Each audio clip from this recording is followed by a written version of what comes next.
Hello and welcome to this week's Health Tech Hour with me, Steve Roest.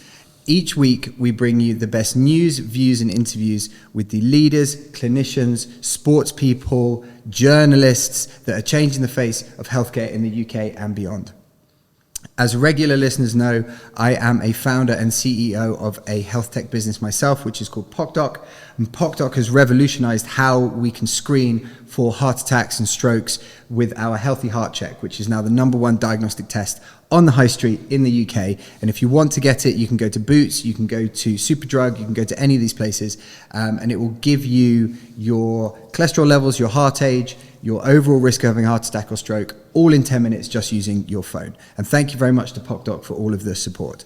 So, on to today's show. Before on to today's show, thank you very much to everyone that's listening. We get downloads now in over 50 countries every week, including Brazil, which is quite relevant for my guest today. And we really appreciate it. So if you're watching on YouTube, thank you for tuning in. If you're listening on UK Health Radio live, we love being live on UK Health Radio. Thank you so much, Johan, for the live platform. And if you are watching this on my Instagram channel, thank you. This is where we put the best clips up. It's at Steve Roest. And obviously, if you're listening on your podcast channel of choice. So, on to today's show. Today's is a super special show, and I'm super excited about today's show. As some people know through other channels like on LinkedIn and Instagram, about 10 months or so ago, I started doing jiu-jitsu, and I was lucky enough to be accepted into a gym in Geneva, which was run by my guest today, Igor Araujo. So this is the first time that we've had a professional fighter on the show. We've had an Olympian on the show before, but that was in heptathlon, which is completely different. So it's a real honor to have Igor on the show today. So Igor is an absolute legend of the sport and a champion martial artist, a former professional fighter in the biggest promotions in the world, including UFC and Bellator, UFC being the largest by some way. He's a 4-time European Jiu-Jitsu champion, and he's my coach, and also, really importantly, he's also my daughter's coach, and my daughter absolutely loves going to the gym here. So Igor, welcome to the show. How are you? Hello, Steve. Hello, everybody. Thanks for having me. Let's have fun. Yeah, let's have fun. So I want to kind of move around a little bit today. But I'd like to start because you were born in Brasilia. Is that right? Born in Brasilia, Brazil, the capital. Is it okay? And what was it like? We're a broad church. We've got listeners from 50 countries who have like a really wide range of interests. So can you paint them a picture? What was it like as a kid in Brasilia when you grew up Brasilia there? is like it's a nice city. It's different of everything. So normally people, when you think about Brazil, they talk about beach or I don't know, sun and everything. Brazil is kind of like more buildings, a lot of cars. There's not much to do. Okay. So it's pretty hard for people. When I was born there, I loved there. But people, when you come there for the first time, nobody likes it. So it's not the best city in Brazil, but I loved there. Okay. And, I had a childhood. I was there till my 15. Okay. And then I have to go to Minas Gerais. Okay. But I grew up there in Brasilia. I had a crazy childhood there. What was it like? Nice. It was nice. It was very nice. We were like till 11 night on the street playing around all the time. Yeah, that time was not that violent. Okay. Not violent, but it was a very violent childhood that I had because we had to fight in the street like every day, but for fun. Okay. That was kind of our lifestyle, and but it was like a different violence that we have today. Today's things changed a lot. So is it like like kids wrestling and kid fighting, or was it more serious? Yeah, it was punched in the face and everything. I remember one time I fought a guy. We fought for an hour there. Me and this kid were playing football. Everything started in football, soccer, and then. We always finish fighting because that ball is mine, now it's yours, and then things start. Then it just goes. I fought this guy for 40 minutes. I had the cops around him, everybody watching, even his mama was watching, and say, "Let's go, man." It was, but that was my childhood. Was really good. And how were your parents with that kind of like? Yeah, my parent, he was a bad alcoholic, very, very bad at this time. So he was never around. So I had to grow by myself a little bit. My mom was there, but I have a brother and sister. So it was like kind of me and God. I was always like, I had to take care of myself all the time. So that's why I think so. It was pretty intense for me because the other kids, they saw that I didn't have a father around me. Right. And then they went to straight away every time Igor. And then thanks, I could protect myself. I could do it well. And were you training in jiu-jitsu at this point? No, or like what happened? No, that I tell the kids in the gym, Ryan and all the students that I have, that if I had jiu-jitsu at that time, I could be the king of the neighborhood, but I didn't. So I had to do things by myself, get some stones sometimes, right, and throw in people because they are bigger than me, stronger than me. But I could always protect myself. I could find a way to do it, but it was hard. It was hard at that time. Do you think that your kind of that experience, was that unique to you, or in that time, in that place, did lots of people have that experience? You know, in Brazil, we grow up like always fighting. We always fight. Now it's different because now everybody has guns, knives. That's the violence now. For us, it was like a way to build your character. You know what I mean? So it was good. I miss it. Sometimes I tell my boys, you never fought on the street. You missing something because that time was really good. Like it was like we could fight and half hour later, we are together and having fun and say, I won the fight. No, you won. Okay, so let's next time. And today things changed. But I don't know if they still do that. But when I was a kid there, it was like almost every day this kind of situation.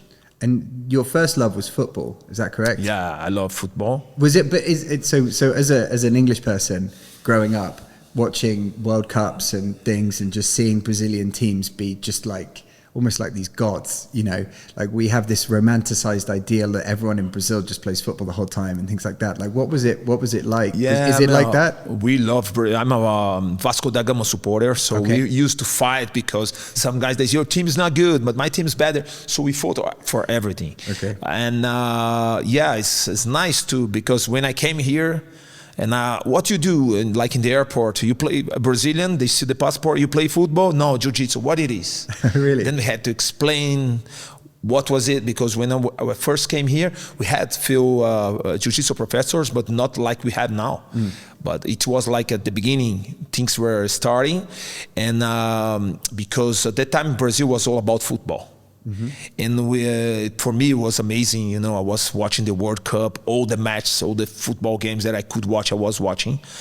And it's still my passion. My two kids, my three kids, they all play football. Yeah. And we love football there. But I think like now the jiu-jitsu passed football a little bit in my heart. In your heart. Yeah. And when did you start? When did you start doing jiu-jitsu, and did you know about it growing up, or like how did you first encounter the sport? Yeah, at that time we have a lot of jiu-jitsu in Rio de Janeiro, São Paulo, but we didn't have in Brasilia. Okay. Have a lot of capoeira. Okay. Had a capoeira there, but not jiu-jitsu. And capoeira is more like dance fighting, right? It does, but it's fight. Also, we have some good capoeira fighters too, you know. Okay. But they all, in the end of the day, they go to jiu-jitsu too, to do both together. But capoeira is like, you get good skills when you do it, you know, fast thinking, this kind of thing. Okay. So it's not only a dance, because I know some guys, they can fight hard, they just do capoeira. Right. You know, but but it's not like jiu-jitsu. But at that time in Brazil, we didn't have. So what we do, we used to watch these Royce Gracie tapes, VHS, and try the things on the street. Seriously? So that was the jiu-jitsu we had. Really? You were just doing it? Just doing this kind of things. Because it was hard to have it. We didn't have internet, no YouTube, so you had to do things by yourself. Was this in the 90s? This was probably till 2003, 2004. It was something like that. And if you, I want to do jiu-jitsu, you have to go somewhere else. Rio and São Paulo, but I couldn't afford the life there, so I was in Brasilia doing this thing, playing football at that time. Professionally, or? No. I was a young kid, 14. Even the football in Brasilia was not that big. Politicals are big in Brasilia. Not football at that time. You had two teams, and they are not that good. Okay. They were playing the fourth league, something like this. Okay. I don't know. It was quite bad, but I was playing. And then my father got sick, and he had to go somewhere. We went to Minas Gerais. Is that another place? Another state. Okay. We went to Patos de Minas, the city of my mother, because my mother had to send us to live with my grandmama because we were completely broke. Oh, really? At the time, so we have to go there and restart the life there. So I played some football there for a few years, and then I went to army. And then at this time, I was all about fighting. I was playing football, but I didn't like it anymore. But I was all about jiu-jitsu for me. I was trying to find a place to train, but we didn't have. And then I don't know. People start talking about jiu-jitsu, but in a good neighborhood, it was quite expensive for me. Okay. I couldn't afford it. Was it considered at the time to be a kind of a thing that you did if you had money, jiu-jitsu? Yeah, that was expensive sport there. Oh, was it? It's still expensive, but now you can train everywhere. You can go everywhere and train, but at that time you couldn't. So it was pretty expensive. I remember day one that I watched the training, and then I start training. It took like 2 years to have money to pay for my first month. And the first month that I could pay, it was after my father's death, because he passed away. And then the government sent us some money, and then I bought my gi with this money. Wow. This money I went straight to buy my gi. That I touched it. And then I ordered my gi, and the week later I was training jiu-jitsu. Do you feel like, and we can come on to like mental strength and mental toughness, like that upbringing, that experience, that's must have created a huge amount of resilience in you, like that's unbelievable. Like that's it, believable. Because you have to believe to go far. It's like you have to make the unbelievable believable. You have to trust, because we Brazilians, I always tell people, like they say, American jiu-jitsu, European jiu-jitsu, this. But if it was for the Americans, jiu-jitsu would not be anywhere like we have today. Right. Because the Brazilians, we can, we have also some good wrestlers, good sambo guys, good jiu-jitsu. But we, the Brazilians, we went everywhere to teach. Yeah. We ate the bread that is smashed by devil, that we say in Brazil.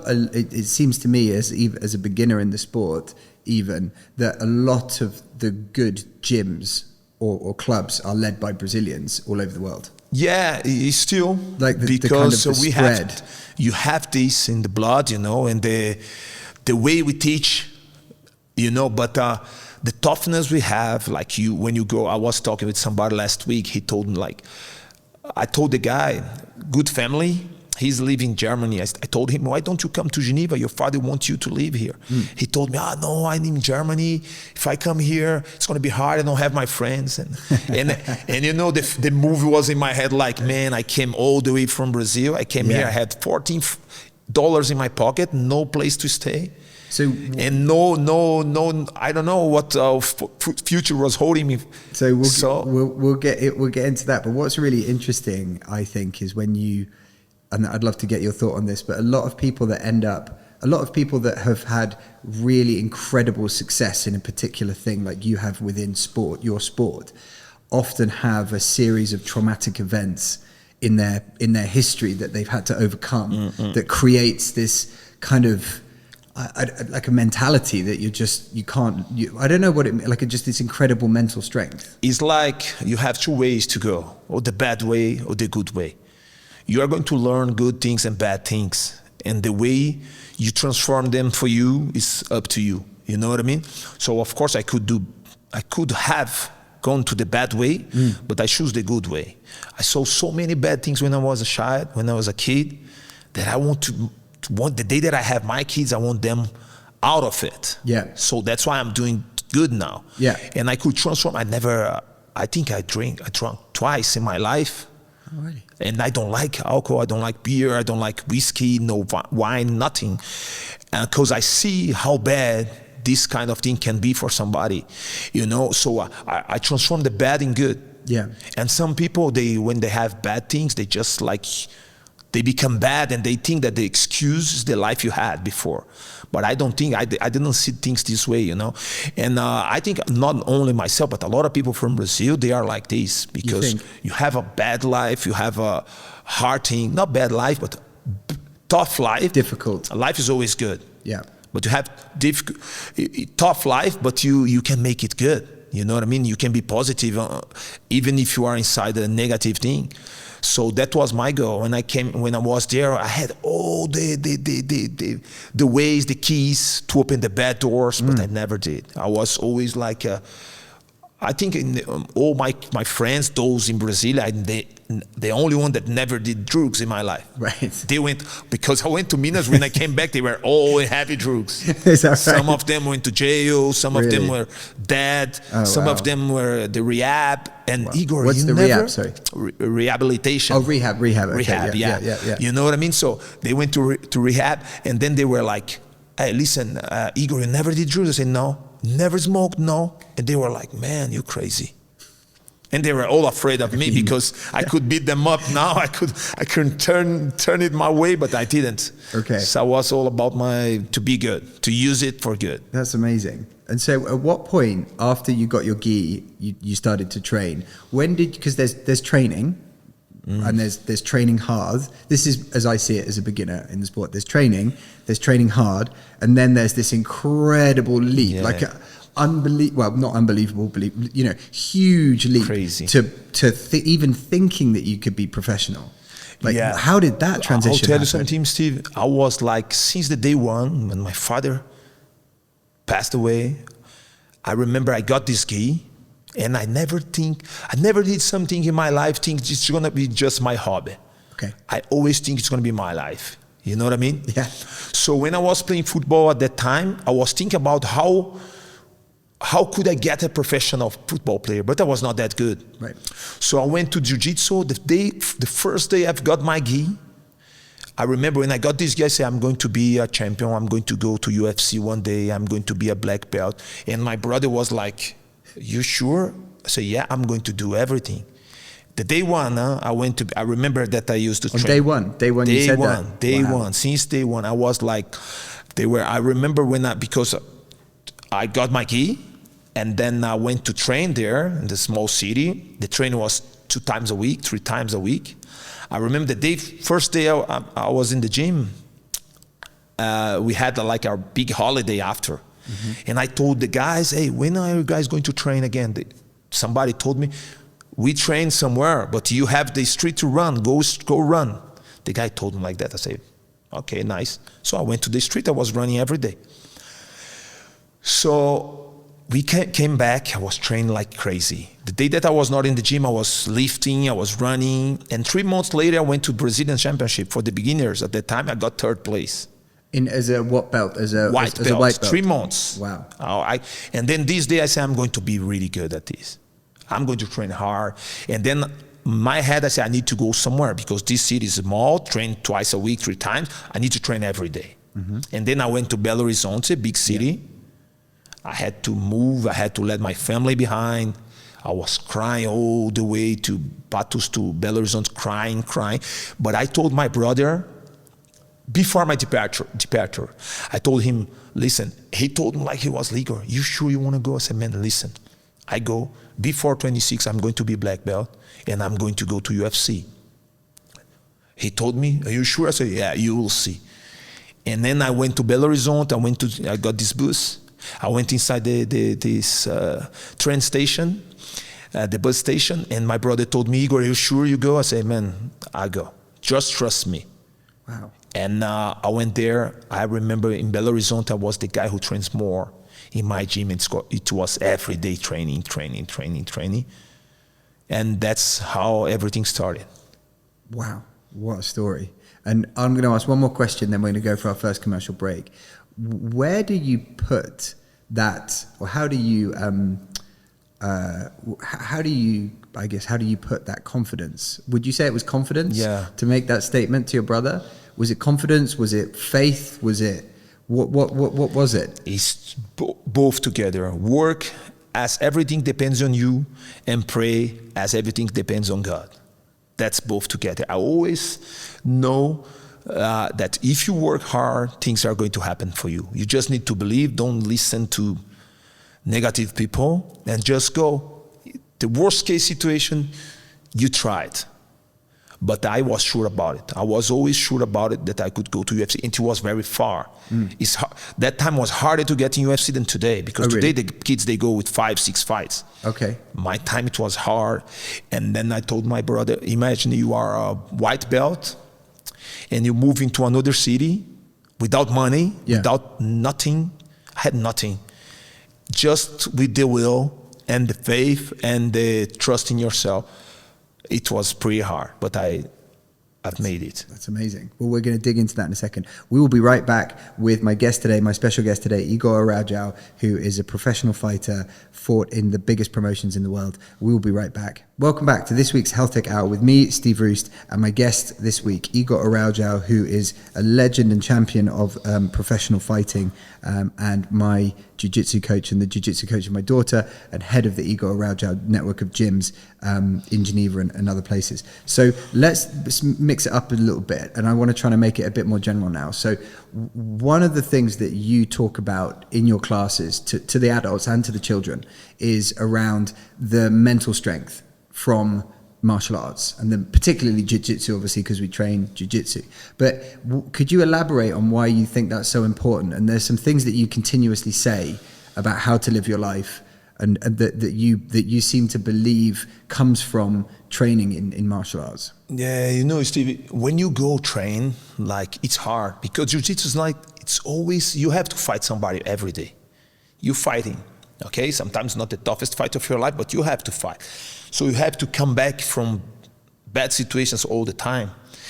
And I don't know why, but on the mat, normally when you have a good atmosphere in your gym, you have a gigi, the positive talks, they are always, we are sharing good things. And I remember, I don't know, here, I do my best to teach you guys this kind of mental positiveness, or how to be tough, toughness, mental toughness. But for us, we had to build it. I remember like if you had nothing and then you're thinking about to be somebody one day, before you even train jiu-jitsu, it comes from life, you know. Life in Brazil is pretty hard. For me, it was pretty hard. You have to live day by day. You could not I'm going to do something next month, because I couldn't. Right. So, and then when I went to jiu-jitsu, it was really hard, but for me it was fun, and it was like all about to go far, really far. And I could never let my family, leave my family behind, going somewhere, being negative about it. So I was like, I remember when I was in Belarusian training, sometimes I had nothing. I had to choose before training, or or pay the bus to go, or eat like a half bottle of yogurt. Sometimes I do nothing. What were you doing for money at the time? Nothing. You couldn't. I had no money. Sometimes somebody, Igor, let's eat with me. Oh wow. And then I was there. Sometimes I did eat all day. Wow. And I remember first when I got there, I got a job in the bank. So I could work for, I don't know, a year, I think so, something like that. And then I quit this job because I didn't like it. The people, they were so rude and bad. So, and my goal was for me, the bank was just my sponsorship. You know, I didn't have it because people used to talk, yeah, you have a bright future here, but not for me. And I remember when I quit this job, I was training 3 times a day, but with an empty stomach. Sometimes I went to eat with my professor, with my friends. Igor, let's go eat with me, because they knew that I couldn't eat at home. So, but every day I was there. I was there every day. So I was a purple belt. I could teach somewhere. Okay. But my salary was just to pay the buses. How long did it take you to go from a white belt to a purple belt? I got my blue belt in 6 months. Wow. And then I got my purple 2 years later. Okay. Yeah, it was because I was trained like crazy. I remember when I first got in the gym, they used to beat me there bad, because I was not that good. And then I was training every time. Vacation, it was a rich neighborhood. The gym that I trained there, it was one of the best in Belo Horizonte. Okay. But I didn't have money. But I sold my computer to pay. So I sold my computer, and then I paid a year with this. And then what I did, I was like, they were in vacation because they had money. I didn't have, so I was training. Who is here? Yeah, I was training. And every vacation, when they came back, I was doing better things. Doing better. And then I started making good results, like purple belt, brown belt. And then I could see the things. But in my head, my goal was to go to UFC one day. So just because we're a broad church, I should have done this maybe at the top of the show, but for anyone listening, how would you explain what jiu-jitsu is versus karate or any of these different sports? Like, how would you explain it to someone that's never heard of it before? Jiu-jitsu is a lot about what your professor is teaching you. Mm-hmm. Like karate, you go there and you are going to have a book, you're not going to follow some instructions, and that's it. But it's also good. But jiu-jitsu is about which kind of too many competitions you have to go, and you compete and you learn with people. You see, I remember we went to Rio. Sometimes we were in Belo Horizonte. We had to drive 6 hours to go to Rio. 5 guys in one car, sharing like a little coxinha. You know what I mean? Sharing like for 6 hours. So this gym that I used to be in Brazil, that I used to train at the beginning, it was like everything was too hard. So that's why.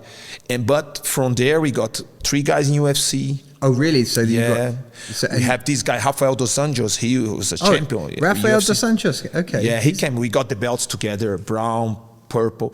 We get this Mateus Nicolau. He was in UFC too. Myself. We had so many good guys there, and we were all at the same mats training every day. And how would you explain why is the UFC the biggest promotion? Because it's not just jiu-jitsu, right? Ultimately, it can be mixed martial arts is more than jiu-jitsu, Dana White's right? the smartest guy in the world. Dana, he's so smart. He's I like that guy, the way he talks, the way he make like a stone become a gold like this. I've been with him because I was in the Ultimate Fighter, the reality show in Las Vegas. I spent like 6 weeks with Dana White almost every day. And did you so the Ultimate Fighter, for everyone listening, is a reality show where they pick people to compete against each other in a fighting reality show to get a UFC contract. Is that correct? Yeah. Okay. That's it. Like you get there, you go for the big selection, and then a year later they call you. You come here and you don't know what's going on. So I was in the time I went I was in Geneva already. Right. I went there to make a test, and then I decided to move Geneva to US. I went to the best MMA gym at the time, which was Jackson's. Wink MMA, George St. Pierre, John Jones, we had Rashad Evans at that time, had so many tough men fighters there, and I was there. Diego Brandão was there, but Diego was a lightweight, but I was the only heavyweight there at that time, and they used to kill me there every day, kill me there. I was like, before training, I was shaking, asking myself, what am I doing here? And then I went there. First week there, I met John Jones. Wow. I was training with him and became friends. So I helped him, trained a lot.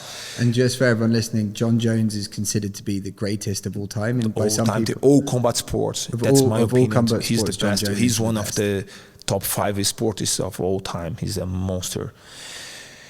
And then I went there. I made the test to go. And then I was like already a year there in Albuquerque, 2 years. And then they called me. It was crazy because my phone was not working. Crazy. I don't know. That's why I tell you, God, he does things that it's hard to understand. Okay. Because my phone was not working because I was like Geneva to US and my phone was off. Okay. Off because I was not using my phone anymore. And then one day, I don't know why, I turned it on. Just one day? One day I turned it on when I saw a voice message. And then I turn it on and, hey, Igor, how are you? The UFC, we want you to come for the Ultimate Fighting test. I say, how? My phone is not working. Wow. How did I got this? And then me and my wife start shouting like crazy. crying. Because that's everything. the dream. That was the dream, but I was not expecting. Right. Not at all. And then I'll say, okay, but you have to come tomorrow. That's why. So I pick up the phone one day before. Wow. That's crazy. It's crazy to believe and crazy to understand. But for me, it's understandable because I know that God made everything. Right. And then I went there. I called them. I say, hey, it's Igor Araujo. Do you call me? Yeah. You have to come tomorrow. Send me your name, where you are. We are going to pay everything for you. They paid. I went there. They made some tests.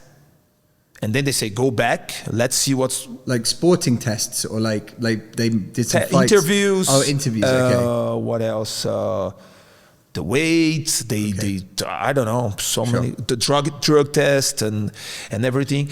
I imagine the drug test for you was quite easy given nothing. I had a friend there at that time, he had to buy a bag of fake pee, because he was smoking all day. And he said, Igor, I need to fake something. I said, man, but they are going to see your penis. He said, yeah, I have a fake penis as well. Crazy.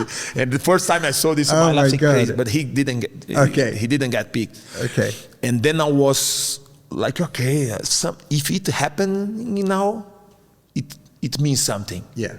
Then I went there, I made the test. I was like completely in shock. And then they say, okay, get back home, we will see. Then I went to Albuquerque, John Jones.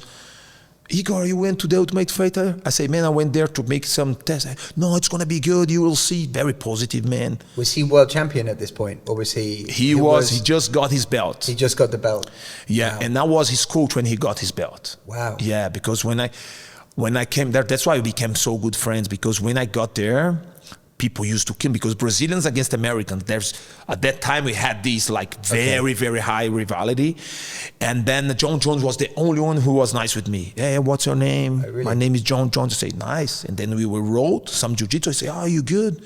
Can you help me for my next fight? I say, yeah. And then I knew, but I asked him, who you fighting? He said, I'm fighting Shogun for a belt. I say, oh man, crazy. And then I start doing with him the same thing that Shogun used to do. Okay. Some sweep from the Coyote Guard, there's some stuff. And I was always sweeping him. And he said, man, how can you do that? I was teaching him. And then I spent like 4 weeks training with him every day, just John Jones and myself. And sometimes sparring, sometimes this kind of thing. And then he got his belt. He told me, Igor, come here. You are going to be my corner. But I said, I don't want to be your corner. He said, why? I said, because you fight a Brazilian guy. Oh, yeah, that's and tricky. I don't want to fight against the Brazilians. Yeah. At that time, I had this, I still have it, but today they don't care. They go, and I say, no, I'm going to help you, but I don't want to be in your corner, man. But I was in the hotel with him, training with him every day during the fight, cutting weight, everything. That's incredible. And then he got the belt, and then I came back. I'll say, okay. So and when, can you explain, because there are, I don't know, a tiny number of people that have ever fought in the UFC, right, listening, in the world. So I imagine almost no one listening has experienced what you experienced. Mm-hmm. Can you try and explain what it's like fighting on TV in some way, like to people? Steve, I'll tell you something, man. I don't like TV. Okay. I don't like this kind of thing. I did because I loved it. I loved to be there. I felt like I was a samurai, a gladiator, you know what I mean? Yeah. That's why in all my career, I've got 40 pro fights all over the world. I never said no for one fight. Right. Because for me, I had the obligation to go there. And we had zero social media at the time. Mm-hmm. It was just for the honor. Like, okay, I'm going to fight there. And for me, it was not like, I remember when I went there, I told myself, that's my dream. I remember when I went to the Ultimate Fighter, so I went there, I got depressed there inside because it was really hard to stay away from my family. Yeah. You had zero contact with the people out of the show. I've seen some bits of it, it looks very intense. If you see my picture after, you see that I was smashed. Right. But not, my brain, I got like bad, I was crying every day. I couldn't be well there. I don't know why. Did you have children at this point? I have one. I have two, Enzo and Davi. I had my wife, Mariana, and she had to take the plane, US to Geneva, by herself with the 2 kids. That's a long And I flight. felt so guilty. Yeah. I was like, why? I'm doing this. And I was in the show think about it.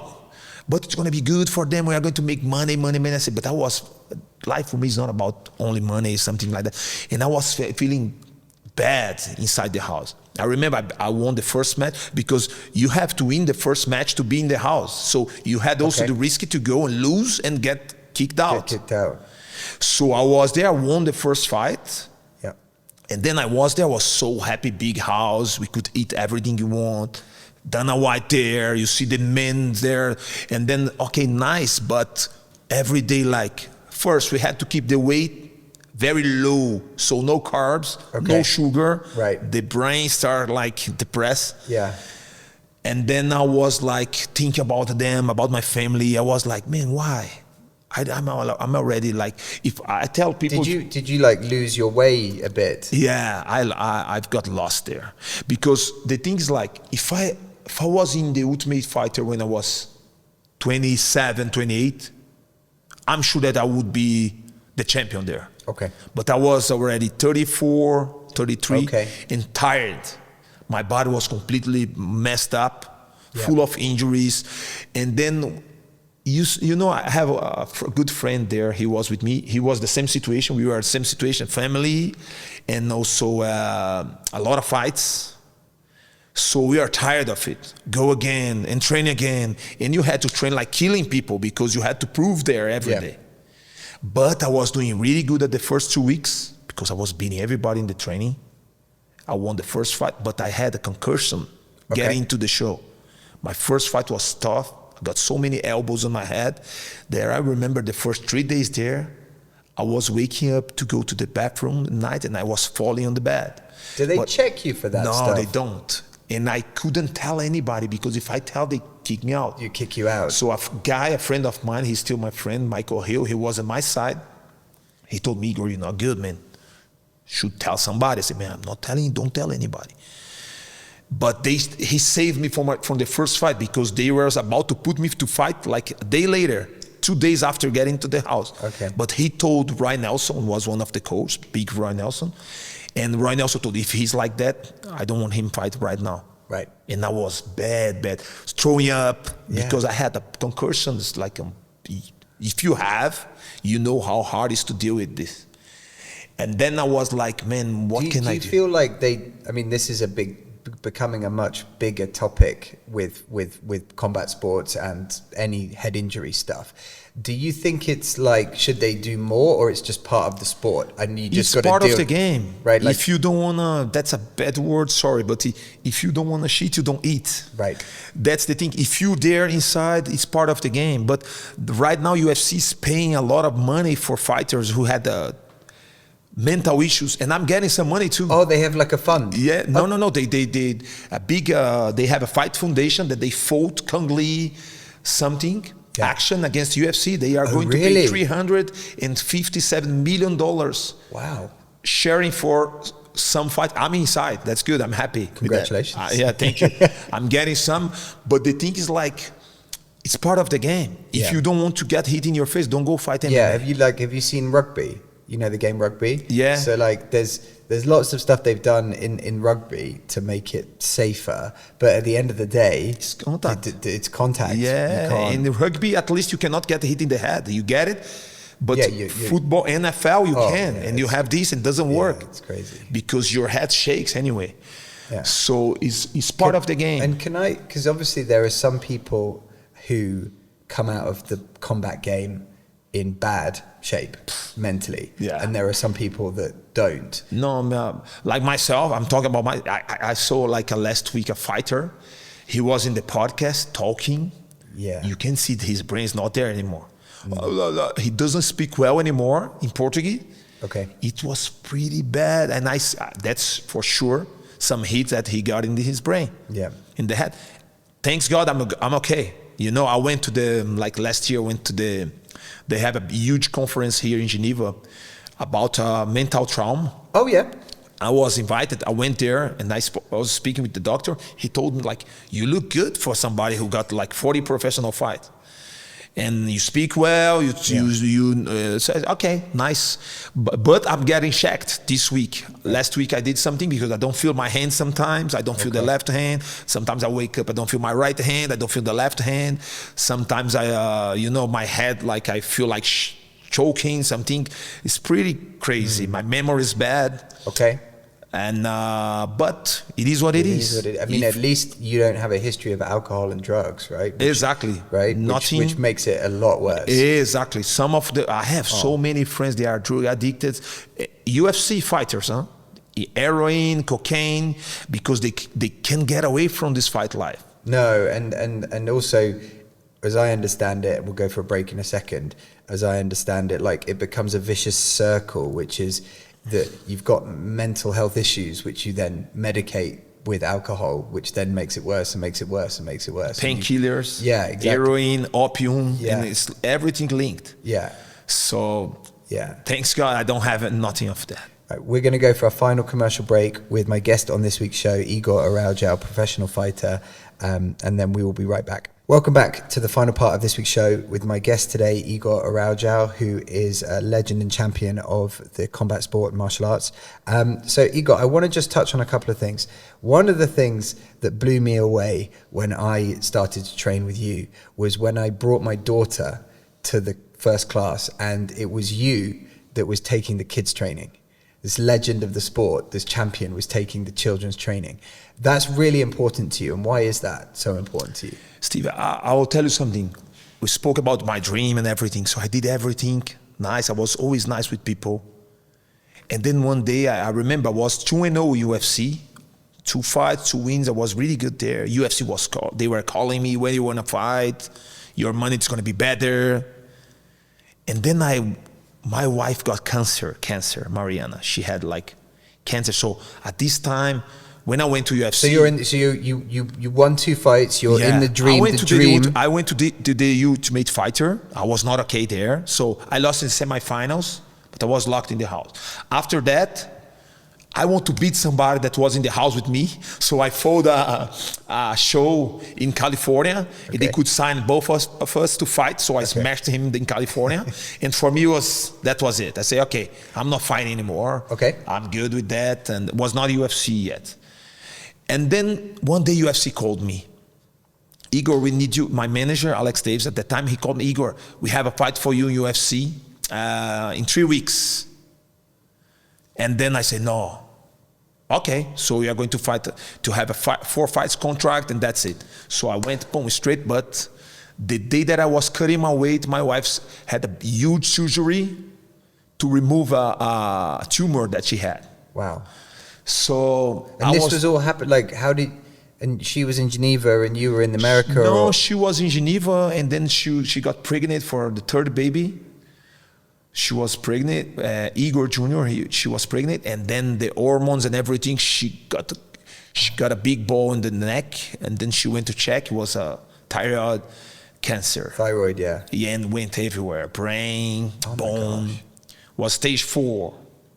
Wow. And then I was like, man, I don't want to fight anymore, because I lost the will. The fire was not on me anymore. I had my kids, and the Ultimate Fighter killed me. Because I was like, man, why am I doing this still? I was messed up, my body, and my wife got sick. So I told myself, I don't care about it anymore. I'm going to go, that's my dream, so I'm going to fight. She had the surgery, she didn't tell me.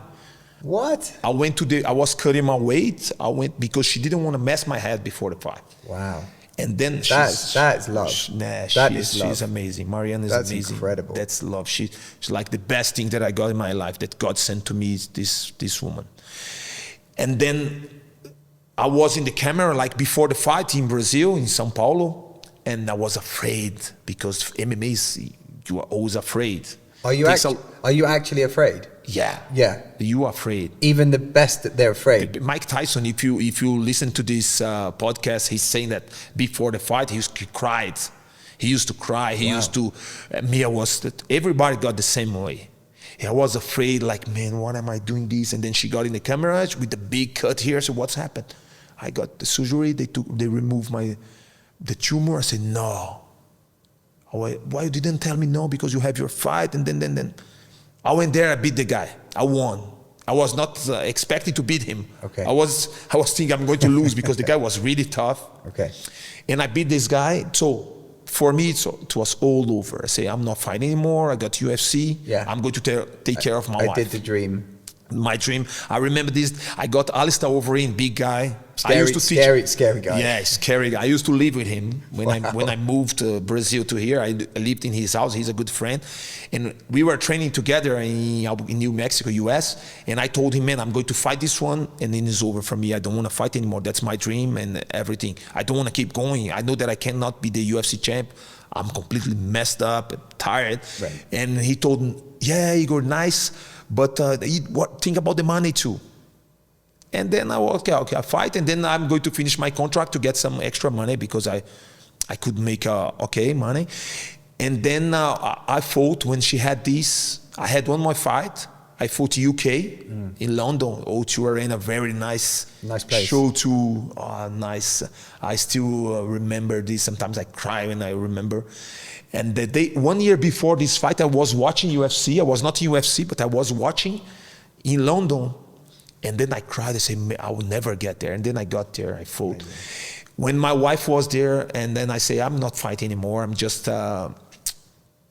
finish my contract to get the money that I have, and then for me it's all over. And then I was like, man, why? Why I'd lose it? To teach the kids. That's I know the goal. Everything that I passed through was just to make me strong enough to teach the kids how to be strong. That's why I teach Rhea.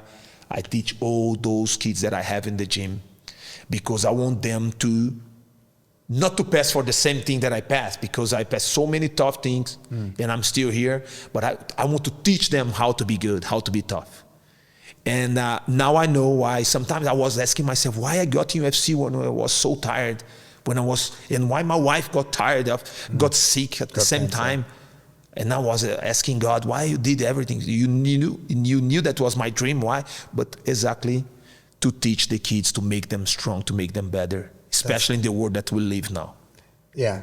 I mean, it's amazing watching you with them. I mean, it really is truly an inspiring to just to see you with them, this legend, this tower of the sport with the kids, and they love you. They absolutely love you.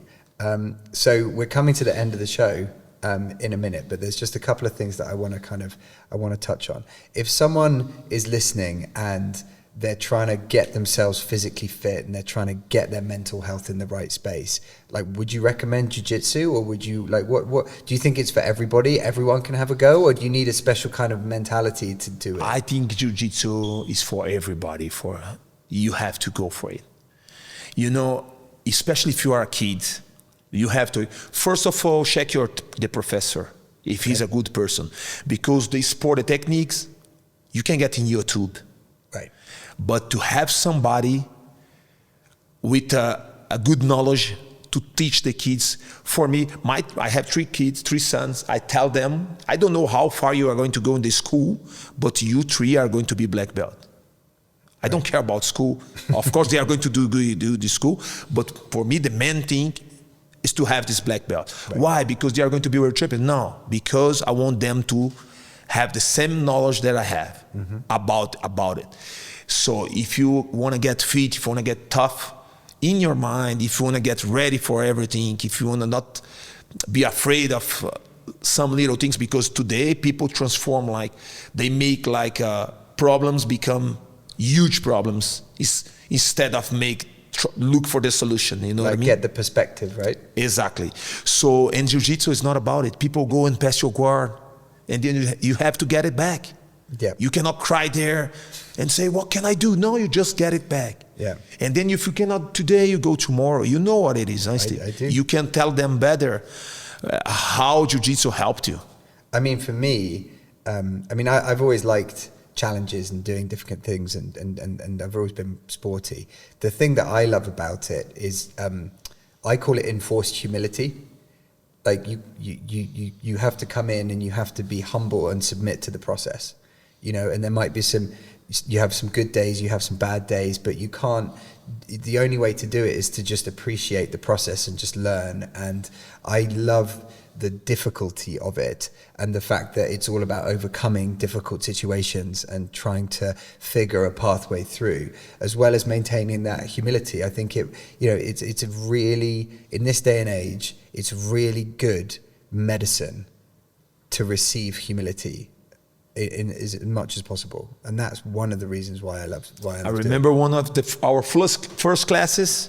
You call me dude. I say, man, I'm not your dude. I'm your professor. It's true. And since then, I went back home. I say, I'm pretty sure, Mariana, Steve will never train again. And that's how you came back and back. Yeah. So you have learned humility. Absolutely. So that's what I'm saying. Like jiu-jitsu, put you are going to share the mat with the same people, with the same respect. We have no flags, we have no political inside. We just go there to train, respecting the mat, respecting the gi, and getting tough time, but not crying because of it. Just looking for the way to get better, and that's why I think jiu-jitsu should be something that you have to do for kids. Well, on that note, there's no better way to stop the show. So thank you so much for coming on, Igor. Thanks to you, Steve. Big pleasure. And if people want to find out more about you or more about the gym, like where do they go? Where do they find you? You just go. My Instagram is at Igor Araujo JJ, and you can go www.igoraraujo.com. And we'll put all of that in the press about the show. But anyway, thank you so much. Thanks Coach. to you. Thank you. Thanks to you.